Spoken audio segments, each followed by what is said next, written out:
దరిద్రం ఇంకో 2 నెలలు ఉంటుంది వాళ్ళతో మాట్లాడేది, వాళ్ళ గురించి మాట్లాడేది. దాని తర్వాత ఏం చేస్తారు? దాని తర్వాత రెవెన్యూస్ వచ్చిన తర్వాత మనం చేసుకోవచ్చు కదా. అంటే రెవెన్యూస్ లేవని వాళ్ళని అంటారు అంతేనా? చాలా గడ్డు నువ్వు రెవెన్యూస్ లేవని వాళ్ళని అంటారు అంతేనా? ఇప్పుడు వాళ్ళు దానికి కారణం ఎవరు? ఇప్పుడు ఇరిగేషన్కు మనము ఇప్పుడు ప్రజలకు కావాల్సింది ఒకరు అనుకోవడం, ప్రజా సమస్యలు తీరడం. అన్న సమస్యలు వస్తే మాకు చెప్పండి, రాజకీయం వాళ్ళు చేసుకుంటారు, మీకు అక్కర్లేదు. ప్రజలకు సమస్యలు వస్తే మా దృష్టికి తేండి, మేము నా దృష్టికి తెచ్చినండి, ముఖ్యమంత్రి గారి దృష్టికి. రైట్ అన్న. ఇప్పుడు ప్రజా పాలన అని చెప్పేసి ప్రగతి భవన్ కాస్త ప్రజాభవన్ చేసారు. ఆడ పత్రాలు తీసుకున్నారు మొదట 6 గ్యారెంటీలకు సంబంధించి. అవన్నీ ఆ పేపర్లన్నీ ఎడిగిపోయినాయి అన్న. రోడ్ల మీద మందు షాపులల్లో వైన్స్లల్లో కనబడతా ఉన్నాయి అవి. ఆ పేపర్లు రిజిస్టర్ అయ్యి దాన్ని డిస్ట్రిక్ట్స్ కూడా ఎక్స్టెండ్ చేసి డిస్ట్రిక్ట్ లెవెల్ని మంత్రులకు అది అసైన్ చేయడం జరిగింది ఇప్పుడు. ఎందుకంటే అందరు హైదరాబాద్ వచ్చేవారికి పెద్ద లైను పంజాగుట్ట దానికి ఇటు, బేగంపేట దానికి అటు అయ్యేసరికి అది సమస్య అయినప్పుడు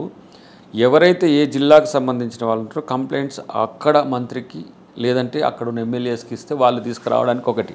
రెండవది, మీకు ఏ సమస్య వచ్చినా సెక్రటరియట్ ఓపెన్ చేసినాం, మీకేం రావడానికి రిస్ట్రిక్షన్స్ ఉండవు. వచ్చి డైరెక్ట్ మంత్రిత్వ శాఖలో కూడా మీరు చెప్పుకోవచ్చు. ఈ గతంలో ఇట్లా లేదు, అసలు వినతులు వినే పరిస్థితే లేదు. కానీ ఇప్పుడు మీరు ఏ మంత్రి కాడ లేకపోతే పిఎస్ కాడ పిఆర్ఓ కాడ చెప్పినా కూడా అది ఇమ్మీడియట్గా మంత్రి రిజాల్వ్ చేసే వ్యవస్థను తయారు చేసినాం. కాబట్టి పెద్ద ఎత్తున వచ్చేసి లైన్లు కట్టాల్సిన అవసరం లేదు. ఇంపార్టెంట్ ఉంటే సీఎంఏ అవైలబుల్గా కూడా ఉంటాడు భవిష్యత్తులో. ఈ ఎన్నికలు అయిపోయిన తర్వాత ఆ డేట్ని ఎట్లా పెట్టుకొని సీఎం కలుస్తారు అనేది కూడా ఒక ఆలోచన ఉంది. బాగా నడిపిస్తారట కాంగ్రెస్ వాళ్ళు, నిజమేనా? నడుస్తుందా? ఎక్కడ నడుస్తలేదా? లారీలు కూడా ఎవరికి నచ్చిన వాళ్ళకి ఇచ్చుకుంటారట ఇంత అమౌంట్ తీసుకొని. అంటే నాకు తెలిసి ఏంటంటే కాంప్రహెన్సివ్ మైనింగ్ పాలసీ వస్తుంది తొందరలో. మీన్స్ తొందర అంటే మీకు జూలై ఆగస్ట్ రావాలి క్యాబినెట్ ఆమోదం జరిగిన తర్వాత. గ్రామ సచివాలయాలకు గతంలో ఎట్లా అధికారం ఇచ్చినామో కూడా అది కూడా చేసే ప్రయత్నం చేస్తున్నాం. గతంలో కాంగ్రెస్ ఉన్నప్పుడు ఒక వాగు ఉంటుంది, ఆ వాగు గ్రామానికి పరిమితమై ఉంటుంది. దీన్ని వీళ్ళు స్టేట్ రెవెన్యూగా మార్చుకున్నారు. గ్రామానికి రూపాయి ఇవ్వకపోయేది, మొత్తం అక్కడి నుంచి ఇసుక తీసుకొచ్చేసి టీఎస్ఎండిసికే లెక్కలు చెప్పాల్సి వచ్చేది. దానివల్ల గ్రామ సచివాలయాలు మీన్స్ గ్రామ పంచాయతీలకు రెవెన్యూ తగ్గింది, వాళ్ళు డిపెండెంట్ అయ్యింది. ఇంకో మోసం ఏం జరిగిందంటే ఫినాన్స్ కమిషన్ ఫండ్స్ అంతా కూడా స్టేట్ సెంట్రిక్గా పంచేది. అట్లా కాకుండా జెడ్పీ నుంచి నేరుగా గ్రామ పంచాయతీలకు పోయేటట్టు. అంటే ఇప్పుడు మీరు ఇసుక అన్నారు కాబట్టి రెవెన్యూ వచ్చే దాని దగ్గర అక్కడ లోకల్ ప్రాతినిధ్యం కూడా పెంచుతాం. ఇసుక మీరు ఇట్లా చేస్తున్నట్టుగా అంటే ఇంతకుముందు మాదిరిగా ఒక కాంట్రాక్టరో ఒక వ్యక్తో లేకపోతే ఒక శక్తో ఏదో ప్రజాప్రతినిధో ఆ ఇసుకను తీసుకుపోవడానికి లేకుండా ఉంటుంది. అది ప్రజల నిర్ణయాలతో కూడిన విధానంగా భవిష్యత్తు. సీతక్క పిఏ ఇసుక దందాలో దొరికిండు అని చెప్పేసి అరెస్ట్ అయ్యింది కదా.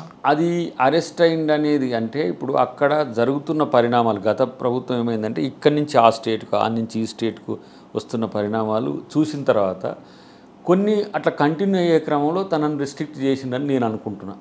దానివల్ల ఇంకా స్టేట్లో ఎక్కడ కూడా ఎవరు కూడా ఇన్వాల్వ్ అయ్యే పరిస్థితి లేకుండా అయింది కదా. కాబట్టి ఎక్కడ అన్యాయం అక్రమం జరిగిందని అడ్రస్ అవుతుందో through intelligence or media whatever sources ఉంటే వాటిని ఇమ్మీడియట్గా రిజాల్వ్ చేస్తాం. రైట్. అంటే నాకున్న కొంతమంది కాంగ్రెస్ పార్టీ మిత్రులు ఫోన్ చేసి పెద్దోళ్ళే, అన్న ఎట్లొస్తాయి అన్న అమౌంట్, పార్టీలో అధికారంలోకి వచ్చినాం కదా అమౌంట్ ఎట్లా సంపాదించుకోవాలని అడుగుతున్నారు. ఏం సజెస్ట్ చేస్తారు వాళ్ళకి మీరు? అధికారంలోకి వచ్చిన వాళ్ళు ప్రజాపాలన చేయండి, పైసల కొరకు చూస్తే మీరు ఏమంటాం వాళ్ళను అవినీతి పరులు అయిపోతారు. అవినీతి చేయడానికి 10 ఏళ్ళ దాహంతో ఉన్నాము అన్నట్టుగా నాకు ఆ మాటలలో కనిపించింది నన్ను అడిగినప్పుడు. అట్లా ప్రజల సొమ్ములు దోచుకుంటా అంటే ఎవరు కూడా ఊరుకోరు, కాంగ్రెస్ పార్టీ కూడా ఊరుకోరు. సో చాలా రిస్ట్రిక్టెడ్గా ఉంటుంది. గతం మాదిరిగా పుట్టనొకడు, మట్టినొకడు, ఇసుకనొకడు, చెట్లనొకడు, రోడ్లనొకడు ఇట్లా దోచుకున్నట్టు ఉండదు కాంగ్రెస్ హయాంలో. డెఫినెట్గా స్ట్రీమ్లైన్ చేస్తాం. ఎక్కడ ఎవరైనా అలాంటివి చేసే పరిస్థితి వస్తే ఇమ్మీడియట్గా మీ దృష్టికి వచ్చినా అది ఎక్స్పోజ్ చేయండి, ఎందుకంటే మీకు మీడియా ఉంది కాబట్టి దాని మీద తగు చర్యలు ఉంటాయి. అసలు ఆ పరిస్థితి రాకుండానే చూసుకుంటారని నేను అనుకుంటున్నాను. ఇప్పుడు లోక్సభ ఎన్నికలు జరుగుతూ ఉన్నాయి కదా, ఎన్ని స్థానాల్లో కాంగ్రెస్ పార్టీ గెలుస్తుంది అనుకుంటారు మీరు? 14 పక్కా కదా. 14 పక్కా. ఒకటే లెక్క 14 పక్కా. సీఎం గారి కొటేషన్ మంచిగా ఉందన్న. ఎన్ని గెలుస్తాయి చెప్పండి? 14 అని చెప్తుంటే ఇంకా 14 గెలుస్తాయి అంటారు. 14 గెలిచేయి 14. ఓకే, ఒక్కసారి డెప్త్గా పోతే ఇప్పుడు ఏ అభ్యర్థి చేవేళ్ళ నుంచి ఎవరు గెలుస్తారన్న? చేవెళ్ళ నుంచి ఎవరు నువ్వంటే ఎవరంటావు? మీరు చెప్పండి, నేను చెప్తా. దానికి రంజిత్ రెడ్డి గారు పక్కా గెలుస్తాడు కదా. రంజిత్ రెడ్డి గారు పక్కా చేవేళ్ళ నుంచి రంజిత్ రెడ్డి. రంజిత్ రెడ్డి ఏ పార్టీ అన్న? టీఆర్ఎస్. వెనకటికి టీఆర్ఎస్ఏ కదా, ఇప్పుడు కాంగ్రెస్.